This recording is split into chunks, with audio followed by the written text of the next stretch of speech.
ઉપર શારદા સદાય બધાયથી બારોટ ના થવા કંઠ કવિતા કુળમાં બધાયથી બારોટ ના થવા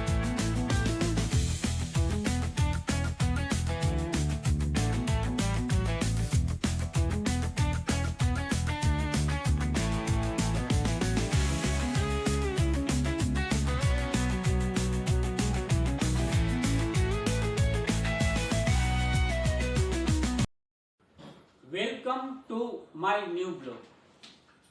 હર ઘર બારોટમાં આ ચેનલમાં આજે આપણે પ્રાધ્યાપક ડૉક્ટર બળવંતભાઈ જાની અને રતુદાનભાઈ રોહડિયા સંપાદિત ગ્રંથ વહીવંચા બારોટ પરિચય અને પ્રદાન ઉપર વાત કરશું. એ પહેલાં મારી કોલેજ કાળની એક વાત કહી દઉં. કોલેજ કાળમાં મને લખવાનો શોખ હતો અને લખવા કરતાંય વધારે વાંચવાનો શોખ હતો. મારી મુલાકાત સૌરાષ્ટ્ર યુનિવર્સિટીના ડેવલપમેન્ટ ઓફિસર ધીરુભાઈ ડોબરિયા સાથે થઈ ત્યારે જામનગરના પ્રાધ્યાપક ડૉક્ટર શૈલેષ ટેવાણી પણ મારી સાથે હતા. તેમણે મારો પરિચય આપતા કહ્યું કે હરિદાસભાઈ લખવાનો શોખ ધરાવે છે અને વાંચનનો પણ શોખ છે. ત્યારે ધીરુભાઈએ પ્રસ્તાવિત જ પૂછ્યું કે તમે આજકાલ શું વાંચો છો, કારણ કે તમે શું વાંચો છો એના ઉપરથી ખ્યાલ આવી જશે કે તમે કેવું લખો છો. ત્યારે મેં એને કહ્યું મને પુસ્તકો વાંચવાનો શોખ તો છે, પણ સાથે સાથે હું પર્વતોને વાંચું છું, નદી નાળાઓ વાંચું છું, જંગલ વાંચું છું, મને દરિયો વાંચવાનો શોખ છે. આ શોખને મેં વેરાવળ ખાતે મારી બદલી થઈ ત્યારે ત્યાંના દરિયા ખેડૂઓ, સાગર ખેડૂઓ કે જે મોટે ભાગે ખારવા હતા, તેઓ દરિયાને સારી રીતે જાણતા હતા અને દરિયાનો કલર જોઈને તેઓ કહી દેતા કે આ જગ્યાએ આ પ્રકારની માછલી આટલા પ્રમાણમાં મળશે, અને દરિયાનો કરંટ અને કલર જોઈને કહી દઈએ કે હવે આટલા કલાક પછી વાવાઝોડું આવવાની શક્યતા છે. અને આ અનુભવી સાગર ખેડૂઓ પાસે હું દરિયાને વાંચતા શીખ્યો. પરંતુ સરકારી ભાગદોડ ભરી જિંદગીમાં આ વાંચવાનો શોખ ધીમે ધીમે ભૂલાતો ગયો, એમ સમજો ને કે વિસરાઈ ગયો. આથી નિવૃત્ત થયા પછી સૌ પ્રથમ કામ મેં મારા આ વાંચનના શોખને જાગૃત કરવાનું કર્યું અને હવે હું જે કાંઈ વાંચું છું એમાંથી મને જે કાંઈ સારું લાગશે એ આ ચેનલના માધ્યમથી આપ સૌ સાથે શેર કરવાનો છું. એ કડીનો પેલો મનકો છે વહીવંચા બારોટ પરિચય અને પ્રદાન. આ પુસ્તક ડૉક્ટર બળવંતભાઈ જાનીએ લખ્યું છે, તેમજ રતુદાન રોહડિયાએ લખ્યું છે. ગુજરાત સાહિત્ય અકાદમીના પ્રકાશનો ખરા અર્થમાં ગુજરાતી ભાષાને પોષક, પ્રેરક અને સમગ્ર ભારતીય પરંપરા સંદર્ભમાં પણ મહત્વના સ્થાનને પામ્યા છે. આ ગ્રંથનો પરિચય આપું એ પહેલાં હું આ ગ્રંથના સંપાદકો પ્રાધ્યાપક ડૉક્ટર બળવંત જાની અને પ્રાધ્યાપક રતુદાનભાઈ રોહડિયા વિશે થોડીક વાત કરવાનું છું. બળવંતભાઈ જાની 24 ઓગસ્ટ 1951માં જસદણ તાલુકાના કમરાપુર ખાતે જન્મેલા બળવંતભાઈ જાની ગુજરાતી લેખક અને વિવેચક છે. તેમને સંત લોક સાહિત્યમાં ઉત્કૃષ્ટ પ્રદાન બદલ તેમને 2017નો ઝવેરચંદ મેઘાણી પુરસ્કાર અર્પણ કરવામાં આવ્યો. તેમણે સંત લોક સાહિત્ય ઉપરાંત મધ્યકાલીન સાહિત્ય, અલોક સાહિત્ય, જૈન સાહિત્ય, ચારણી, બારોટી, વનવાસી, કાવ્યશાસ્ત્ર અને વિવેચન આદિ ઉપર 100 જેટલા પુસ્તકો લખ્યા છે. તેમણે વિદેશમાં વસતા ગુજરાતી લેખકોના વિષયમાં સંશોધન અને સંપાદન કાર્ય કર્યું છે. તેમણે રતુદાનભાઈ રોહડિયા સાથે મળી વહીવંચા બારોટ પરિચય અને પ્રદાન ગ્રંથ લખ્યો છે, જેના વિશે આજે આપણે વાત કરવાના છીએ. તો હવે વાત કરું રતુદાનભાઈ રોહડિયા વિશે. તેઓ પણ નવલકથાકાર, વાર્તાકાર, સંપાદક અને સાહિત્ય સંશોધક હતા. તેઓ દેવહંસ એ ઉપનામથી સાહિત્ય કૃતિઓ રચતા. તેમણે ચારણી સાહિત્યની લગભગ 12,000થી વધુ હસ્તપ્રતો એકત્ર કરી હતી. આ કૃતિઓને સૌરાષ્ટ્ર યુનિવર્સિટીમાં રાખવામાં આવી છે. તેમણે જીવનકથા, વાર્તા સંગ્રહ, સંત સાહિત્ય, નવલકથા, ચારણી સાહિત્યના સંશોધનપૂર્ણ સંશોધનો કર્યા છે. તેમણે દુલા કાગ એવોર્ડ, રાજકોટ રત્ન એવોર્ડ તથા લોકકલા ક્ષેત્રે તેમના યોગદાન બદલ ઝવેરચંદ મેઘાણી એવોર્ડ એનાયત થયો છે. તો સૌરાષ્ટ્ર યુનિવર્સિટીના ગુજરાતી ભાષા સાહિત્ય ભવનના હસ્તપ્રત ભંડાર સાથે તેમનું નામ જોડવામાં આવ્યું છે. આ હસ્તપ્રત ભંડારમાં વહીવંચા બારોટની કઈ કેટલીય વહીઓ અને દસ્તાવેજી સામગ્રી રૂપ ચોપડાઓ સુરક્ષિત છે. જે માણસ હસ્તપ્રત ઉકેલવામાં જેની હથોટી હતી એ રતુદાનભાઈ સદેહ સ્વરૂપને અલવિદા કરી ગયા છે. આજે મારી અને તમારી વચ્ચે રતુદાનભાઈ રહ્યા નથી, ત્યારે એમનું કાર્ય, એમણે એકઠા કરેલા પુસ્તકો, એમણે એકઠી કરેલી હસ્તપ્રતો અને સદાય કાળ આ ગુજરાતની ધરતી માથે સાહિત્યકારો, કવિઓ, લેખકોને એ સદાયને માટે રાહ બતાવતી રહેશે. તો એવા રતુદાનભાઈ લોક સાહિત્યના જાણકાર કવિ શ્રી તખતદાન રોહડિયા રતુદાનભાઈ વિશે કહે છે. એમના વિશે કહેવું હોય તો માત્ર આટલું જ. આપણી પાસે પ્રાચીન વિદ્યાને એટલે કે બારોટના ચોપડાઓથી માંડીને શિલાલેખો સુધીના પાળિયાઓના શિલાલેખોમાં અમને ખબર છે કે રતુભાઈથી સારો આપણી પાસે કોઈ વિદ્વાન નથી, પ્રાચીન ભાષા જાણનારો. એક વાત. આ પરંપરામાં વહીવંચા બારોટ પરિચય અને પ્રદાન પુસ્તક, જેનું લેખન કાર્ય ડોક્ટર બળવંત જાની અને રતુદાન રોહડિયા દ્વારા કરવામાં આવ્યું છે, એના વાત આજે આપણે કરવી છે. ગુજરાતી મધ્યકાલીન અર્વાચીન ગરિમાને જાળવવાનું અને સમાજની ખરી તસવીર ઝીલવાનું પરંપરાગત રીતે વર્ષોથી કાર્ય કરતી વહીવંચા બારોટની જ્ઞાતિના પ્રદાનનું મૂલ્યાંકન કરતો આ ગ્રંથ છે. અહીં આ જ્ઞાતિએ જાળવેલી વહીઓ કેવી રીતે આપણા સામાજિક, સાંસ્કૃતિક, ઐતિહાસિક અને સાહિત્યિક પાસાને ઉજાગર કરે છે, એ બધું ભરપૂર ઉદાહરણો સાથે એના લેખકોએ ખોલી આપ્યું છે, સ્પષ્ટ કરીને મૂલવી આપ્યું છે. વહીવંચા બારોટો પોતપોતાને ફાળે આવેલી જ્ઞાતિઓની વંશાવલી, જે ખરા અર્થમાં સાંસ્કૃતિક ખજાનો હતી, એનું ભાન આ ગ્રંથના આધારે થાય છે. આ ગ્રંથ કોઈ એક જગ્યાએ બેસીને નથી લખાયો, પણ જેમ મેઘાણીએ ગામડે ગામડે, નહેરે નહેરે ફરીને લોક સાહિત્ય ભેગું કરેલું, તે જ રીતે આ ગ્રંથના લેખકોએ ગામડે ગામડે ફરીને વહીવંચા બારોટોની રૂબરૂ મુલાકાત કરીને, વિગતે અભ્યાસ કરીને, વિગતે તારણો રજૂ કરતો આ ગ્રંથ હકીકતે વહીવંચા બારોટની પરંપરા અને વહી લેખન સામગ્રીનો મૂલ્યાંકન ગ્રંથ છે. વળી બારોટો માટે એમના ચોપડા જીવ કરતાંય વાલા હોય છે. આ બારોટોનો મૂલ્યવાન વિશ્વાસ સંપાદન કરીને બારોટોના અંતરમાં છુપાયેલી વાતો, એમના યજમાન સાથેના સંબંધો, એમનો યજમાન પ્રેમ, આ બધું સમાજ સમક્ષ લાવવામાં આ લેખકોએ ખૂબ જહેમત ઉઠાવી છે. હજુ તો આનાથી વધારે વહીઓ બારોટોના ઘરમાં પડેલી છે. એનો અભ્યાસ કરીને ગ્રંથ સ્વરૂપે, ડિજિટલ રૂપે સંગ્રહ કરવા કોઈ અભ્યાસુ આગળ આવે તો ગુજરાતી સાહિત્યની મૂલ્યવાન સેવા કરી ગણાશે. વહીવંચા સંસ્થા હવે લુપ્ત થઈ રહી છે.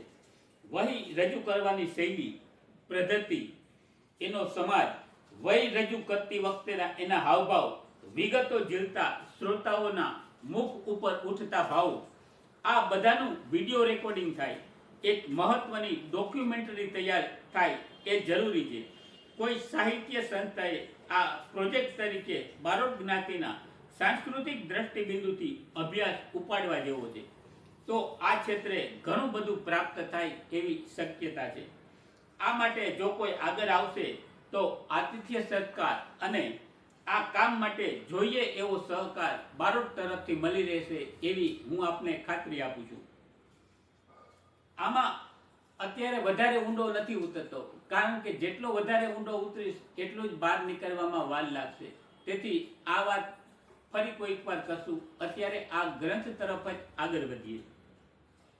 આ ગ્રંથમાં બારોટોના પ્રકાર લખ્યા છે. એમાં એક પ્રકાર છે રાણી મગા બારોટ. રાણી મગા બારોટ આપણને ખબર છે કે જનની જન તો તન જન, કા દાતા ને કાં સુર, નહીતર રેજે વાંજણી મત ગુમાવીશ નૂર. પણ આ સુરવીરો અને સંતો ક્યારે પાકે? જો એની માતામાં સંસ્કારો હોય તો. કારણ કે ધરા વિના ધાન ન નીપજે, કુર વિના છોરું ન હોય, જેસલ જખરો નીપજે જેની માં હોથલ પદમણી હોય. તો આ રજપૂતાનીઓમાં, આ ક્ષત્રિયાનીઓમાં તેમના પતિના કુળનો ઇતિહાસ અને એ કુળમાં થયેલ વીર પુરુષો સતીઓનો ઇતિહાસ કહીને તેમનામાં છાત્ર સંસ્કારોનું સિંચન આ રાણીમગા બારોટો કરતા. તો નાગબગા બારોટ વિશે લખે છે કે સામ વર્ણ ઉભે રસને, નાગા જેહા છંદ, કુર આપનો વર્ણાવતા, કારા ઈ માડે કંઠ.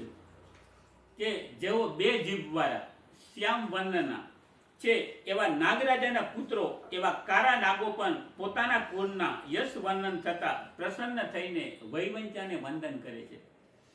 આ ઉપરાંત અલગ અલગ જ્ઞાતિઓમાં નામ કઈ રીતે મંડાય છે એનું વર્ણન છે. પણ હું ચેનલમાં દર્શાવવાનો નામ માંડવાની જે અલગ અલગ વિધિ છે એ ચેનલમાં લાઈવ દર્શાવવાનો છું. એટલે અલગ અલગ જ્ઞાતિઓમાં કઈ રીતે નામ મંડાય છે એ આપણે હવે પછી જોવાના હોવાથી આ ગ્રંથમાં જે લખ્યું છે એમાં વિગતે નથી ઉતરતો, પણ ઘણું બધું આ ગ્રંથમાં લખ્યું છે. જો આપણે આ ગ્રંથ વાંચવો હોય તો આપના નામ, સરનામું, અટક, જ્ઞાતિ આ બધું લખી મને કોમેન્ટ કરશો તો આપના વોટ્સએપ નંબર ઉપર આ PDF હું આપને મોકલી આપીશ. આ ઉપરાંત વૈવંચાઓ પોતાના યજમાનો પાસે વર્ષમાં એક વખત અચૂક જતા, તેમજ યજમાનને ત્યાં વિવાહાદી જેવા શુભ પ્રસંગોએ પણ વૈવંચા આવે છે. લગ્ન પ્રસંગે જે ઘોડા પર બેસીને વર તોરણે ચર્યો હોય એ ઘોડો આ પ્રસંગને બારોટને દાન આપી દેવાતો. આ કારણે આ દાન તોરણ ઘોડો એવું અભિધાન પામી ગયું છે. આ ઉપરાંત બીજું દાન છે સવાદો, જે વૈવંચાને યજમાનોની નવવધુ તરફથી આપવામાં આવે છે. જેમાં એક જોડ સ્ત્રીઓના કપડાં એટલે કે સાડલો, ચણિયો અને કંકો વૈવંચાને દાનમાં આપે છે. વૈવંચાની પત્ની જે ઉપયોગમાં લેતી હોય છે. આ સવાદો એ સુહાગોનું લોકબોલીમાં થયેલું રૂપાંતર છે. આમ પણ હિન્દુ સનાતન ધર્મના જે કાંઈ રિવાજો છે એ રિવાજો ધર્મની પરંપરાઓ એકબીજા સાથે સંબંધ મજબૂત કરવાની દિશામાં પહેલ હોય છે. જેમ કે નવવધુ લગ્ન કરીને આવે ત્યારે એનો જે બહુમૂલ્ય કરિયાવર હોય છે એમાંથી સારામાં સારી જોડ એના નણંદને આપે છે. અને આપણા લોક સાહિત્યમાં લખ્યું પણ છે કે નણંદલ માગે લેરિયું રે બાઈ, એટલી નણંદ અને ભોજાઈ વચ્ચે સંબંધ ઘનિષ્ઠ થાય. એ જ રીતે બારોટો જ્યારે કુરવધુનું નામ એના ચોપરે ચડાવે છે ત્યારે કુરવધુ, નવવધુ આ ગોત્રમાં ભરે છે. આ નવવધુ અને બારોટ વચ્ચે સંબંધો સારા થાય, સારા વિશે. તેથી લગ્ન પ્રસંગે નવવધુ કરિયાવરના વસ્ત્રોમાંથી સારામાં સારી કપડાની એક જોડ એના બારોટને આપતી હોય છે, જેથી બારોટ અને યજમાનો વચ્ચે સંબંધ આત્મીય બને. આમ યજમાનો બારોટોને પાત્રતા અનુસાર માથાના દાનથી લઈ ઘોડા, ભેંસો, ઊંટો, કપડાં અને દાગીનાનો સમાવેશ થઈ જાય છે. તો કેટલાક દાનેશ્વરી યજમાનોએ વૈવંચા બારોટોનો વંશવેલો ચાલુ રાખવા પોતાના પુત્રને પણ દાનમાં આપ્યાની વિગતો મળે છે. દામા ધકાન નામે પરજ્યા સોનીએ પોતાના વૈવંચા કલ્યાણરાવ બાળ કે જેઓ અપુત્ર હતા તેને પોતાના પુત્ર ભોજનું દાન આપેલ. આ ભોજના વંશજો અત્યારે બાઘોરા શાખના વૈવંચાઓ તરીકે ઓળખાય છે. બારોટો એ કેવળ દાન જ નથી લેતા, પણ સાથે પોતાના યજમાનો ઉપર આફત આવી છે ત્યારે યજમાનોની મદદ રહીને પોતે પણ લડાઈમાં ખપી ગયાના અનેક ઉદાહરણો જોવા મળે છે.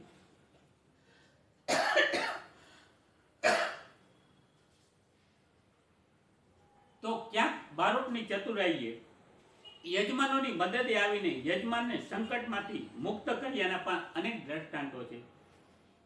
ભાવનગર જિલ્લાનો જીરા ગામનો પટેલ મૃત્યુ પામ્યો. પાછળથી એની વિધવા પટલાણી પાસેથી વસૂલાતી અધિકારીએ વિઘોટીની આઘરી ઉઘરાણી કરી અને સાથે કવેણ પણ કાઢ્યું કે નાના ન હોય તો કાયા વેચીને પણ વિઘોટી ભરો. એ પટલાણીના વૈવંચા ભવાન બારોટને કાને પટલાણીએ આ વાત નાખી. બારોટે એક રાસરો રચીને પટલાણીને શીખવ્યો અને પટલાણીને એ રાસરો ભાવનગરની રાજ કચેરીમાં ગાવાનું જણાવ્યું અને ભાવનગરની રાજ કચેરી સુધી પણ તેમને પહોંચાડ્યા. એ વખતે મહારાજા તખ્તસિંહજી ભાવનગરમાં રાજ્ય કરતા હતા. જીરાની એ પટલાણીએ રાહરો ગાયો, જેમાં જુલ્મનું પણ છેલ્લી કડીમાં વર્ણન કરી નાખ્યું કે રાહડો ન ગાયો બ્રાહ્મણ વાણીએ રે લોલ, રાહડો નથી ગાયો ચારણ ભાટ રે, રાહડો ગાયો જીરાની કણ બને રે લોલ, ફારમું સારું પંડડા વેચાય રે. અને મહારાજા તખ્તસિંહજી ન્યાયપ્રિય તો હતા જ. આ રાહરાને પરિણામે વસૂલાતી બરતરફ થયો અને પટલાણી માન, અકરામ અને કાયમી મહેસૂલ માફી મેળવીને પાછા જીરા ગામે આવ્યા. આ આત્મીય સંબંધોની વાત થઈ. પણ આવા મીઠા સંબંધોમાં કોઈક અવિચારી યજમાનના વર્તનને કારણે બારોટનું હૃદય દુભાયું હોય ત્યારે બારોટોએ અન્યાય સામે ત્રાગા કરીને પોતાના રૌદ્ર રૂપનો પણ સમાજને દર્શન કરાવ્યા છે. કંડોરણા તાલુકાના સાતુદર ગામને લૂંટારાઓ લૂંટવા આવેલ ત્યારે ગોવિંદજી બારોટે ગામ બચાવવા લૂંટારાઓ સામે ત્રાગુ કરીને પ્રાણ આપેલ. આ રીતે પોતાની જાતનું પ્રસંગ આવીએ બલિદાન આપી દેવાની ભયાનક પ્રકૃતિ વૃત્તિ ધરાવતા વૈવંચા પ્રસંગ આવીએ વાણીનો પણ પ્રહાર કરવામાં પાછા ન પડતા. આમ વૈવંચાઓ સત્યની ઉપાસના કરતા જોખમને પણ વહોરી લીધાના દાખલા છે. વૈવંચાઓ અને બારોટની જ્ઞાતિ ઉપર લખાયેલ ગ્રંથ સંજય દ્રષ્ટિ, પરજવંશ પ્રકાશ તેમજ કેશુભાઈ બારોટની અસ્મિતા વિશે પણ લેખકો દ્વારા આ ગ્રંથમાં પ્રકાશ પાડવામાં આવ્યો છે. પણ આ બધા ગ્રંથો પર હું બનાવવાનો છું. પણ લેખક દ્વારા કેશુભાઈ બારોટ સંપાદિત બારોટની અસ્મિતા ઉપર લખતા એક ટકોર કરી છે કે કેશુભાઈએ કયા કુળના બારોટ પાસે કયા જ્ઞાતિ કુળની ગામની રાજકુળની વહીઓ માહિતી સુલભ થઈ શકે એમ છે એની નામ સરનામા સાથેની સંદર્ભ સૂચિ મુકાઈ હોત તો અભ્યાસીઓ મૂળભૂત માહિતી સ્ત્રોત સુધી પહોંચાડવા આ ગ્રંથ વિશેષ ઉપયોગી બની શક્યો હોત. આ પુસ્તક 1998માં પ્રગટ થયું, પણ ત્યારથી આજ સુધી આ ટકોર ઉપર કોઈનું ધ્યાન ગયું હોય એવું લાગતું નથી. કારણ કે આજે પણ કયા બારોટ પાસે કઈ જ્ઞાતિના ચોપડા છે એની કોઈ માહિતી કોઈ પાસે ઉપલબ્ધ નથી. જોકે ચંદ બરડાઈ ટ્રસ્ટના ટ્રસ્ટી સંદેવભાઈ સોઢા અને લોક સાહિત્યકાર સાગરદાનભાઈ બારોટે આ કામ હમણાં ઉપાડ્યું છે. પણ અત્યારે ગ્રંથ લખવાની પણ જરૂર નથી, કારણ કે અત્યારે ડિજિટલ માધ્યમ છે. જો કોઈ સંસ્થા અથવા કોઈ બારોટ અભ્યાસુ આ બીડું ઉપાડે અને એવું ડિજિટલ માધ્યમ એવી એપ બનાવે કે જેમાં કોઈ યજમાન પોતાનું નામ, ગામનું નામ, જ્ઞાતિ અને અટક લખી અને સર્ચ મારે તો તરત એમને ખબર પડી જાય કે પોતાના બારોટ દેવ કયા જિલ્લામાં, કયા તાલુકાના, કયા ગામમાં છે અને તેનો વોટ્સએપ નંબર શું છે. આ માહિતી તૈયાર કરવાનું કોઈ બીરું ઝડપે તો એ સમાજની મોટી સેવા કરી ગણાશે એવી અપેક્ષા સાથે આ બ્લોગ પૂરો કરું છું. જય માતાજી.